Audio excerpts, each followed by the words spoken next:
E aconteceu o que eu mais temia e o que eu menos queria que acontecesse. O Santos, mais uma vez, dá mais um vexame, protagoniza mais uma vergonha contra um time que cumpria a tabela no Campeonato Brasileiro, perde pela segunda partida consecutiva por 2-0 e vai para a última rodada do Campeonato Brasileiro. Vejam bem, a última rodada do Campeonato Brasileiro, podendo ser rebaixado. Eu tento manter a calma e não me desesperar, mas eu não vejo senso de urgência. Eu estou muito angustiado, eu estou muito aflito, estou com muito medo do que pode acontecer na quarta-feira. Porque o Santos está a um jogo da maior vergonha da sua história. Uma vergonha irreparável. Uma vergonha que não vai ter nada que o Santos faça de 2024 para frente para reparar a mácula que o jogo de quarta-feira pode representar na história do Santos. O Santos perde de 3-0 para o Atlético Paranaense e foi incapaz de se livrar do rebaixamento, de se livrar da maior tragédia da história centenária desse clube. O Santos vai ter mais um jogo diante do seu torcedor para fazer a sua parte, porque da mesma forma que o time do Santos é muito incompetente e está fazendo muita força para cair, parece que outros times estão tão empenhados contra o Santos, quanto o Santos. Que o Bahia, vejam bem, perdeu do América Mineiro, o lanterna do Campeonato Brasileiro. O Vasco perdeu do Grêmio, que de todos esses, o Grêmio era o que tinha mais ambições. Então, o Santos está fazendo força para cair, mas os outros times estão fazendo tanta força quanto. Vamos falar desse Atlético 3, Santos 0, mais uma vergonha, mais uma atuação péssima do Santos, sobretudo pelo segundo tempo, a partir de agora nesse vídeo. Bem-vindos a mais um vídeo aqui do canal Filho de Peixe, uma boa noite a todos na medida do possível. Muito prazer, eu sou o André Siqueira, se você está chegando aqui pela primeira vez, seja bem-vindo, se inscreva, já dá o like aí, comenta o que você achou desse vídeo e compartilhe esse vídeo nos grupos de WhatsApp, de Telegram, conte para os seus amigos que tem um novo canal surgindo aqui no YouTube. Falar o que desse jogo, né, gente? Aliás, mais do que qualquer aspecto técnico, tático, de falha de jogadores, e houve muitas, e a gente vai falar disso já já, o que mais me preocupa é o aspecto psicológico, é o aspecto anímico, é a moral desses jogadores. Porque o Santos vem de 2 jogos contra 2 times que estavam cumprindo tabela e foi humilhado. 6 gols sofridos em 2 partidas. Como estará o psicológico desses jogadores na Vila Belmiro, na próxima quarta-feira? Com o seguinte agravante. Agora temos 3 times brigando para não cair, né? Com a derrota do Bahia, o Cruzeiro está matematicamente garantido na Série A do Campeonato Brasileiro. Bahia, Vasco e Santos. Destes 3 times, apenas um não está acostumado com essa situação. O Vasco tem 4, 5 rebaixamentos. O Bahia, agora, peço desculpas, não sei ao certo quantos rebaixamentos, mas é um time que já caiu mais de uma vez. Só o Santos está nessa situação inédita. E isso me aflige o coração. Sendo muito sincero aqui com vocês, acho que esse é um vídeo mais de desabafo do que um vídeo analítico. O Santos, vocês têm noção?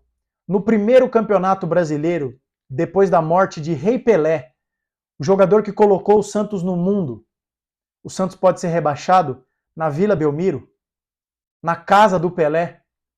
Vocês têm noção disso? Eu tenho. Você que está vendo esse vídeo tem. Agora, será que esse elenco vagabundo, esse elenco mal montado, esse elenco cheio de buraco, mais do que o elenco, eu não posso esquecer, o elenco tem muitos jogadores horríveis, mas o principal culpado, o senhor Andrés Rueda Garcia, essa erva daninha, essa tragédia, essa hecatombe, essa desgraça, que nos últimos 3 anos transformou o Santos num time de esquina, num timeco. 3 anos eu não aguento mais. Graças a Deus a gestão desse mentecapto está acabando. Mas ela pode acabar com o Santos na Série B. Graças a essa gestão temerária, essa gestão criminosa. Porque isso, e quando eu digo crime, não estou dizendo de financeiro, de corrupção. É um crime o que foi feito com o departamento de futebol do Santos.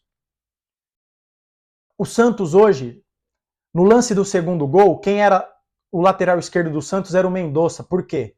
Porque o Dodô tem o físico de um grilo e o Marcelo colocou o Mendonça porque o time não tem lateral esquerdo, não tem lateral direito, porque o seu Lucas Braga continua jogando no Santos, talvez o pior em campo mais uma vez, um jogador ridículo, uma ameba em forma de jogador. E aí depois do gol, se eu não me engano, entra o Inocêncio.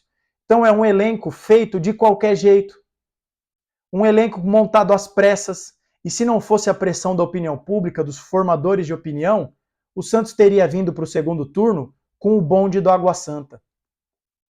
Então, eu, André, e eu aposto que boa parte de vocês inscritos aqui no meu canal tem noção do tamanho do buraco em que a gente se meteu. Ah, André, mas o Santos só depende dele. Com que segurança você que está vendo esse vídeo agora tem para me dizer, André, não, tá tudo certo. O Fortaleza está cumprindo tabela. O Fluminense estava 3 cocos na nossa cabeça. O Atlético Paranaense estava 3 cocos na nossa cabeça. E aí? E voltando para o aspecto anímico, do psicológico, imagina a atmosfera da Vila Belmiro, o nervosismo desses jogadores. Tem muito jogador aí no Santos casca grossa. O Rincon, o Furque, já tem 34 anos, né? Mas e os outros jogadores? Como é que será que vai estar o Messias? Como é que vai estar o seu Lucas Braga, essa aberração em forma de jogador? Como é que vai estar o... Não sei, eu não sei, eu estou desesperado. Eu estou desesperado. Essa que é a verdade. No último vídeo contra o Fluminense eu me segurei. Mas eu estou me borrando inteiro. Essa que é a verdade. Eu estou me segurando para não falar outras coisas. No geral, o primeiro tempo do Santos não foi ruim, mas foi um pecado que o gol tenha saído no último lance e, infelizmente, numa falha grotesca do João Paulo. Uma bola baixa no canto dele. Ele não pode tomar esse gol. Porque a gente não está falando de um goleiro meia boca. A gente está falando de um goleiro que muitas pessoas acham que deveria ter uma chance na seleção brasileira. E nessa fase do campeonato, em que qualquer ponto pode fazer a diferença, o João Paulo não podia tomar aquele gol. Porque o Santos até teve espaço, teve chances. Falando no cenário que a gente desenhou aqui no pré-jogo. O Soteldo nas costas dos volantes. As principais jogadas do Santos eram com o Soteldo pegando a bola, o Atlético estava começando a sua transição, errava e o Santos contra-atacava. Pegava o Atlético com os volantes correndo de costas e o Soteldo atrás deles. Mas o Santos não foi capaz de fazer o gol. Mas no primeiro tempo o Santos foi bem, dentro do que é aceitável, né? Bem assim, mais uma vez sem fazer gol. Mas eu digo assim, não foi aquele time apático como foi contra o Fluminense. Contrapartida, o segundo tempo do Santos é uma piada. Um time que não exigiu defesa do goleiro Bento, um time que sentiu o peso. Evidentemente, os jogadores podiam não saber ao longo do primeiro tempo quanto estavam os jogos, mas a gente tem certeza que no vestiário eles viram que o Bahia estava perdendo, viram que o Vasco, àquela altura, se eu não me engano, ainda estava empatando, que se eu não me engano o gol do Suárez sai no segundo tempo. E o segundo tempo do Santos não existiu. E eu repito, peço desculpas por voltar nessa questão. O psicológico desses jogadores me preocupa. Porque se eles viram o placar, eles sabiam assim, pô, só dependemos de nós. E o segundo tempo do Santos foi improdutivo. E aí o Marcelo erra, porque você veja que ele coloca o Mendonça no lugar do Dodô. E o segundo gol, o Mendonça comete um erro primário. Ele olha apenas para a bola. Em nenhum momento ele põe o corpo de lado para olhar, opa, o Madison está vindo aqui. O Madison entra e o Mendonça até se assusta quando o Madison passa na frente dele. E claro, né, que o Santista não tem um dia de paz a lei do ex atacou em dose dupla ou tripla, já que teve um gol, uma assistência do Vitor Bueno e um gol do Madison. Então, além de tudo, a crueldade desse resultado, né? Eu até entendo que o Marcelo tenha... O Santos tem um saldo de gols de um time varziano, né? Menos 24 ou menos 25. Só o Coritiba e o América têm um saldo pior que o Santos. Então, nesse jogo, perder de 1, de 30, de 60, pouco importava. Então eu até entendo que o Marcelo tenha colocado o Mendonça assim, pô, eu tô por uma bola. Um ponto aqui pode ser o suficiente para me salvar. Mas quando imediatamente após o gol ele bota o Inocêncio, me parece muito claro assim, puta, fiz uma cagada. E eu, sinceramente, não sei mais o que falar. Ah, sim, eu sei o que falar. Isso, de nenhuma forma, tem a ver com o placar vexatório. Mais uma paulada que o Santos toma de um time que cumpria a tabela. Mas o melhor jogador do sistema defensivo do Santos, o Joaquim, está fora do jogo decisivo por na minha modesta opinião, um erro grotesco de arbitragem. O seu Rodrigo Klein, que eu acho que é o nome dele, a falta que ele marca do Joaquim no Vitor Roque e dá cartão para o Joaquim é uma aberração. Não foi falta. O Santos foi roubado. Mas isso não mascara mais um vexame do Santos contra um time que não tinha mais nada para fazer no Campeonato Brasileiro.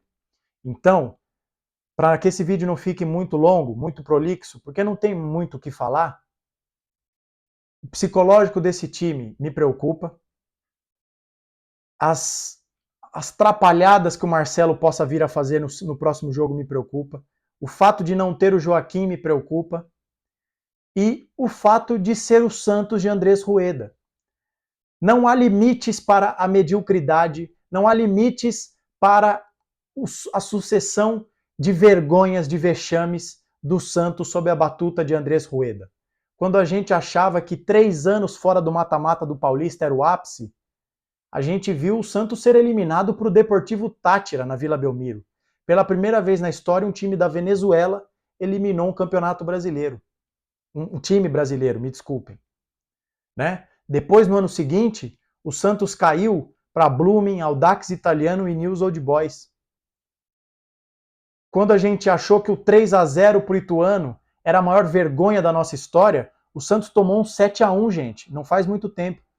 E quando a gente acha que o 7-1 pode ser a maior vergonha dessa gestão apocalíptica, temerária do Andrés Rueda, eu vou repetir, o Santos está a um jogo da página mais lamentável e obscura da sua história. Eu tô com muito medo. Eu tô com muito medo. E eu não sei como eu vou reagir na quarta-feira se o pior acontecer. Eu vou bater aqui na madeira para não atrair zica. Mas Andrés Rueda Garcia e a corja que se instalou no Santos é o maior para-raio de zica que eu já tive o desprazer de ver. E agora, sabe Deus o que vai acontecer. Eu espero, sinceramente, que na quarta-feira, entre 11 e meia-noite, quando eu ligar essa câmera para falar com vocês, o Santos, a gente possa vir aqui, entre muitas aspas, comemorar a primeira posição fora do Z4. Caso contrário, eu não sei o que eu vou fazer. Porque eu amo muito esse clube, mas muitas pessoas que estão à frente do Santos não sentem o mesmo que a gente. Peço desculpas a vocês, eu não queria chorar, mas estão querendo acabar com o Santos. A gente volta aqui a qualquer momento, tá bom? Nos vemos no próximo vídeo, um abraço e até a próxima.